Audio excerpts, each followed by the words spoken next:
Welcome back. If you just joined us, you're watching the news at 10, broadcasting on Channels Television live from Lagos. A reminder of our top stories.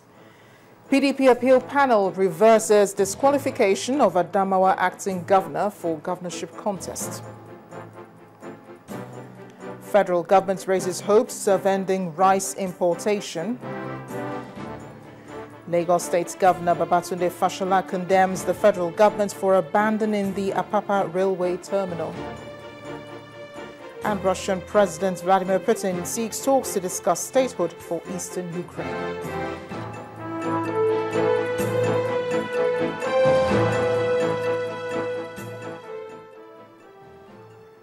You can get more on our top stories on our website. It's channelstv.com and on youtube.com/channelsweb. Do visit m.channelstv.com so you can view us live on a mobile device. Remember, you can download the Channels TV app for Android, iOS, and Windows phones from their respective stores. We also encourage you to interact with the Channels Amidst feature on our Android, iOS, and Windows 8 platforms. So if you have pictures or videos to share with us, tap the application on your device, swipe to reveal their witness menu, and follow the instructions.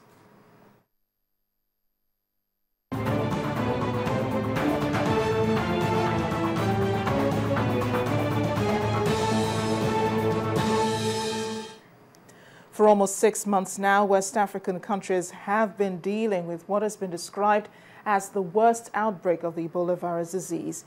Various methods have been applied to keep spread of the virus in check. And while this is a serious health issue, government decisions have made it more diplomatic.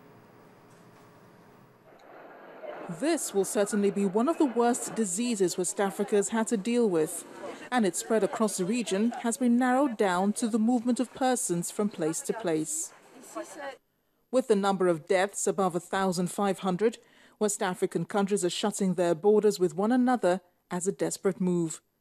Liberia, Sierra Leone, Ghana, Côte d'Ivoire, even South Africa have issued travel restrictions from countries affected by the Ebola virus, including Nigeria. But relations between West African countries is governed by the ECOWAS Protocol on Free Movement of Persons, which states that the community citizens have the right to enter, reside, and establish in the territory of member states. A research fellow with the Nigerian Institute of International Affairs, Ezinwa Akeredolu, says the protocol does have loopholes, as there were no health concerns when it was promulgated. Law is not rigid, law is not static. Law is very flexible and very, that's why we have what we call amendments and modification of laws. ECOWAS protocol has to go back and, there should be new policies concerning movement of persons on health. Health policy should also come in under movement of persons. Though she points out the implications of being isolated by neighboring countries to be more of an economic downside, she says it could have been avoided. Nigeria as a country did not take their time or did not actually bring out, not work on the policy when it comes to cross-border migration or regional migration, regional integration until this problem started. If we had actually had these policies being implemented and being carried out, probably we wouldn't have had the kind of problem we are having right now. On a bigger scale, countries outside of Africa probably have no rights to shut their borders against Nigeria, and a retaliation or legal complaint may cause such governments to change their minds. If this continues, the Nigerian government also will have to invoke what we call in international relations the principle of reciprocity. Within reciprocity, there's also what we call retaliation. So whatever you do to us, we do back to you.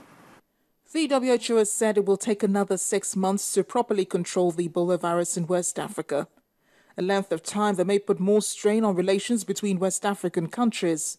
However, it may also put a strain on how the rest of the world relates with the continent.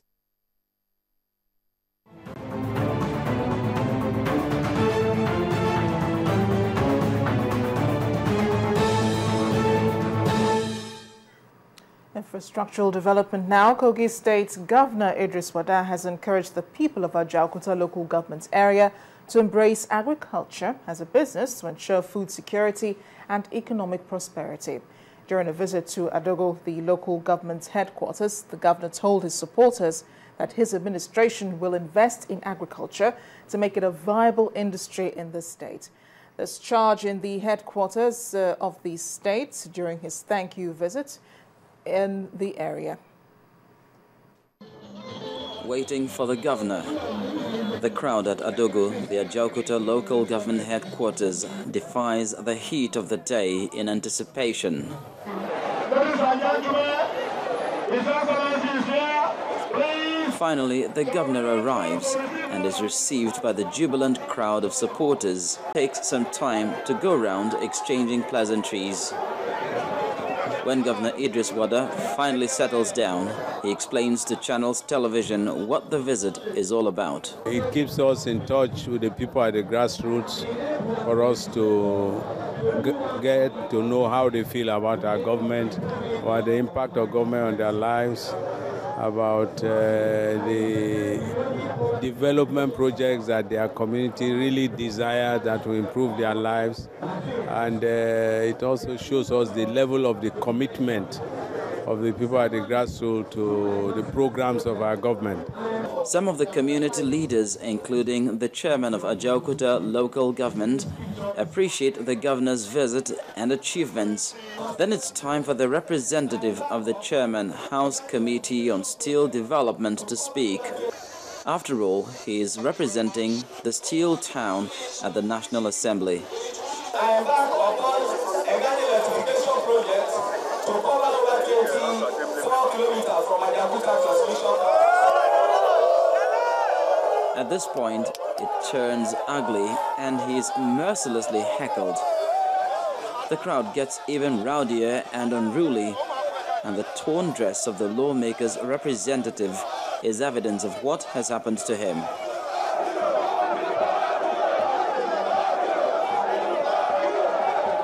Governor Wada is clearly upset at this turn of events. How can you judge him by shouting him down? We are in democracy. We must show leadership and peace by allowing people to voice their own opinion. And finally, when calm has been restored, he goes to the heart of the matter. Agriculture holds more hope and promise for development. We are focusing on agriculture because it has the potential of creating the largest number of jobs using natural resources accruing to us from our fertile land. And from agriculture, the produce can be used as raw materials for several cottage industries that will go a long way in improving the quality of life of our people. That's why, as the governor makes it clear, it's a thank you visit to feel the pulse of the people's response to government's impact on their lives. But from their reactions, politics can hardly be too far from the entourage of any elected office holder.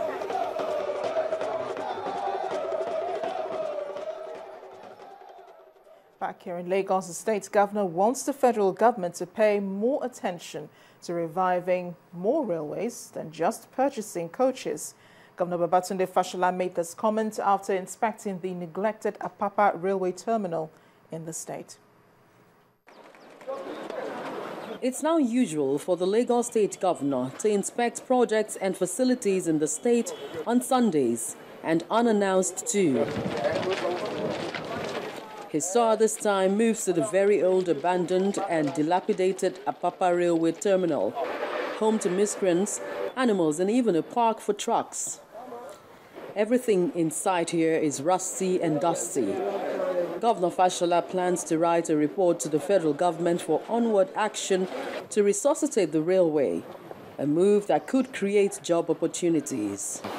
This was where goods were evacuated by rail when I was a child.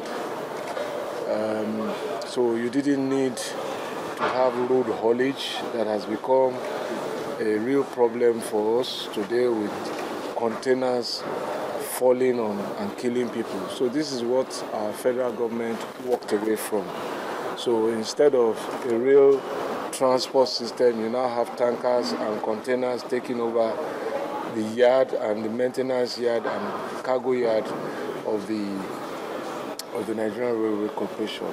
So it's not enough to go and buy coaches and say that we have revived rail. How many coaches are running? Until we can move heavy cargo, goods, containers, fuel on our existing rail network, then we're far from it. His next stop is at the Lasma Mechanic Yard in Oshodi area of the state. Damaged tow trucks owned by Lasma will henceforth be repaired here. Our capacity clearly to move broken down vehicles from the streets of Lagos on a daily basis was severely hampered. Of course, the choice was go and buy a new one. And I said if we buy things, we must also maintain them. And we challenge our people. There's a local mechanic who we have provided operational facilities within our garage. We can't be creating graduates from technical colleges and we are not repairing things and we are not maintaining things. Then they won't get work. And this is the connect. This is how the economy links up and provides work. And I'm happy that all of this is locally done by people. So it's a work in progress, a movement from where we were the last time. But it just shows that everything we do in this government, we look back to see how it's working, how it has turned out, how we can make it better.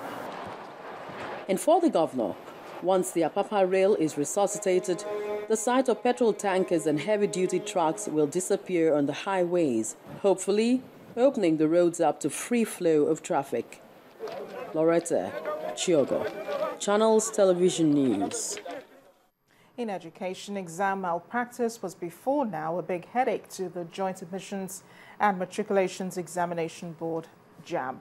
But as Registrar Professor Dibo Jerinde says, the use of computer-based examination process in the conduct of the entrance exam has helped in reducing exam malpractice almost to zero level. Well, he was discussing with presenter of View from the Top, Modele Sharafa Yusuf, saying that those who have benefited from examination fraud in the past can no longer do that through JAM. So far, as we have seen from our two outings, it's a solution to our problem. Anybody thinks that you can go and stitch it in the computer-based test is deceiving himself.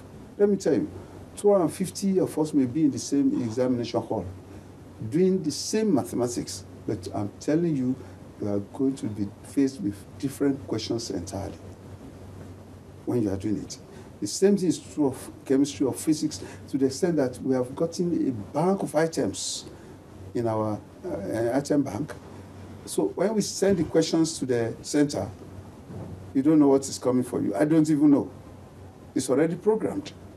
And in fact, the system of transportation from our point to the examination centers has always been a problem for us, to the extent that you don't know what happened to the questions before they read their centers, the papers, before they read their centers. But now, in 3 minutes from our office, we can send questions to the centers anywhere in Nigeria. And in fact, 7 countries outside Nigeria, even Ghana. And we send the questions also to them like that. Before you know it, the children are walking. Nothing like giraffing. You know, giraffing is stretching your neck. Nothing like a change of papers. I've even told them, bring in your handset. But of course, I will not allow it because some handsets have cameras. They will now begin to film the screen.